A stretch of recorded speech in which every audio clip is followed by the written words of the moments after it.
Hello everyone. Today we are going to see the first unit in history, which is Advent of the Europeans.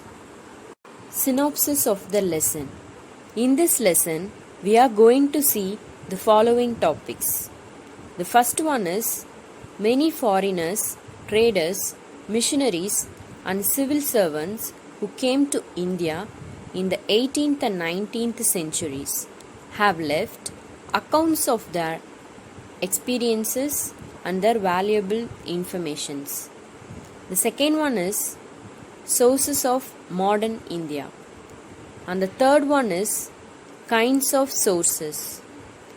Written sources include literature, autobiographies, etc. The second one is material sources include paintings, statues, etc. Now, let's see about sources of modern India. The sources for the history of modern India help us to know the political, socio-economic and cultural developments in the country. From the very beginning, the Portuguese, the Dutch, the French, the Danes and the English recorded their official transactions in India on state papers. Let me explain this point. The Portuguese, the Dutch, the French, the Danes and the English who came to our country and registered their official operations in their government records. Now, let's see about archives. Archives is the place where historical documents and records are kept.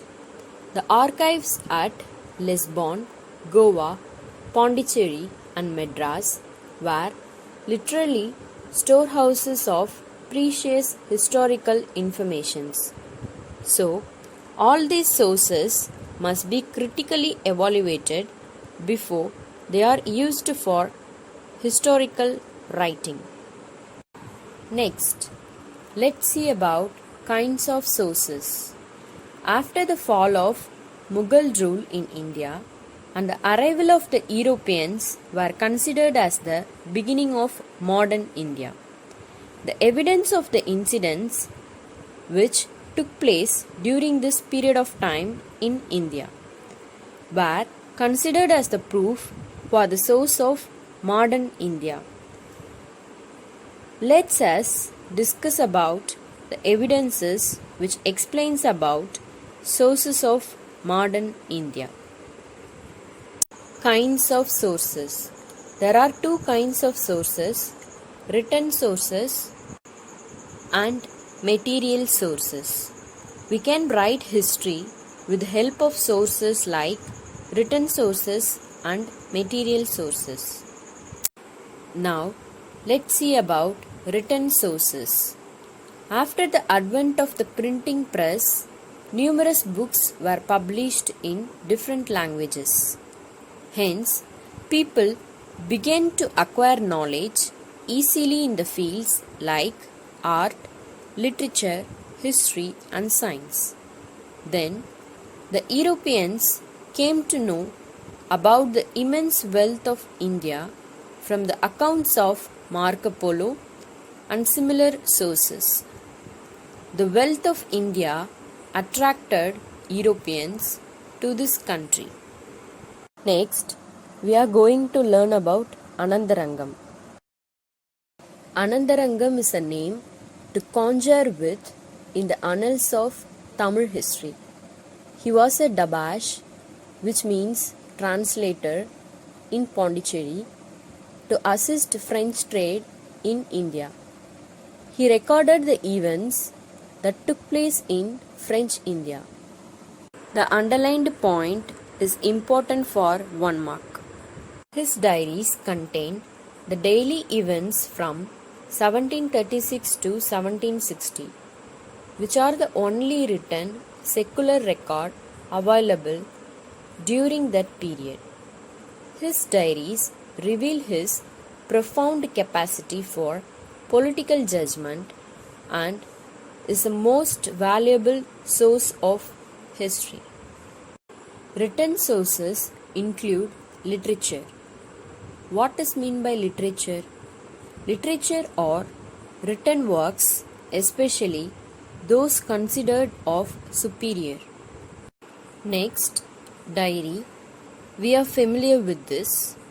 Diary is a book in which one keeps a daily record of events and experiences. Autobiography. An autobiography is a self-written account of the life of oneself.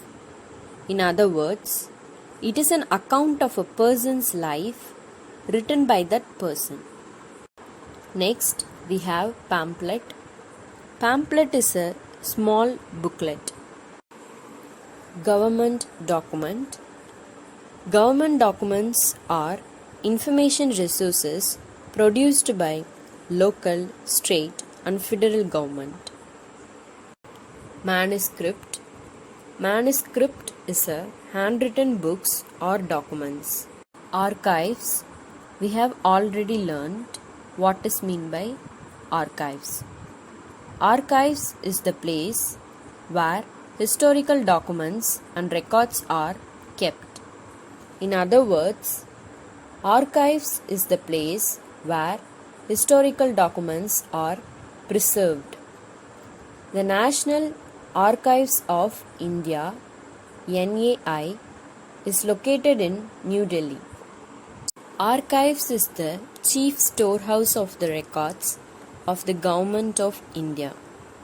It has main source of information for understanding past administrative machinery as well as a guide to the present and future generations related to all matters. It contains authentic evidence for knowing the political, social, economic, cultural, and scientific life and activities of the people of India. The underlined point is important for 1 mark. Next, we have Tamil Nadu Archives. The Madras Record Office, presently known as Tamil Nadu Archives (TNA), is located in Chennai. Tamil Nadu Archives has 1642 volumes of Dutch records which relate to Cochin and Coromandel Coast. These records cover the period from 1657 to 1845. The Daunian records cover the period from 1777 to 1845. Let's see about material sources. Many paintings and statues are the main sources of modern Indian history.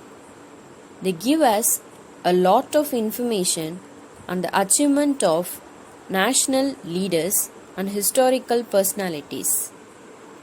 Historical buildings like St. Francis Church at Cochin, St. George Fort in Madras, St. David Fort in Cuddalore, India Gate. So, these historical buildings are different styles and techniques of Indian architecture.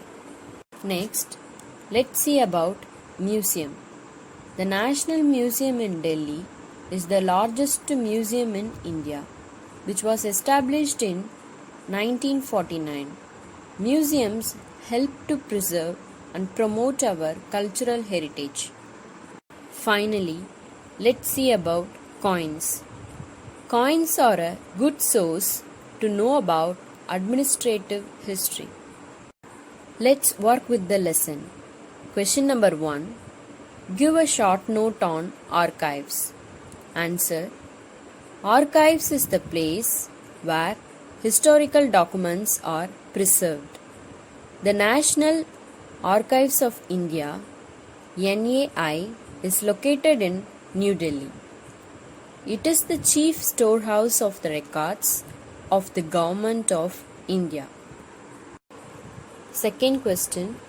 Write about the importance of coins. Answer. Coins are a good source to know about administrative history. As compared to the literary sources, the chances of manipulation is very less in the case of coins. Thus, they are an authentic archaeological source. I have enclosed the classwork instructions in the PDF. Kindly refer it. So now, we have reached the end of this session. Thank you.